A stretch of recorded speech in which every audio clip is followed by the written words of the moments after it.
There is a lot of ambiguity about satisfaction and dissatisfaction. Some say we should be satisfied in our life, and some say we should be dissatisfied. We should never be satisfied in our life.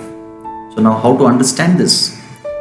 So, the renowned scholar Chanakya Pandit in his Niti Shastra very beautifully explains we should be satisfied about three things, we should never be satisfied about three things. He says, Santosha Trishu Kartavyaha Swadhare Bhojane Dhane, and Santosha Trishu Na Kartavyaha Swadhyaya Japa Danayoho. So Chanakya Pandit very interestingly says we should be always satisfied with three things. And what are those? Santosha Trishu Kartavyaha Swadhare. We should be satisfied with Swadhare, one's own wife, spouse. Swadhare Bhojane. We should be very satisfied with the food what we have. And Dhane. We should be satisfied with the money how much we have. Otherwise, these three things, if we start thinking and trying to acquire more and more and more, these three things will never get satisfied.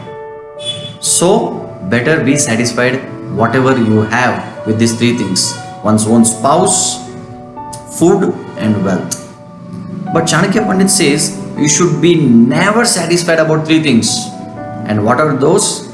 He says Swadhyaya, learning. Never be satisfied about what you are learning. Keep learning, keep upgrading your knowledge. Swadhyaya Japa, meaning chanting, meditation. We are trying to connect to God through some sadhana. So never be satisfied with your sadhana, chanting of the mantras.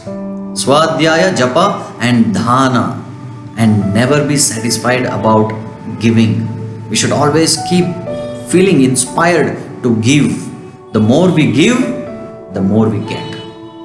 So thanks to Chanakya Pandit for giving such a beautiful, wonderful clarity about satisfaction and dissatisfaction.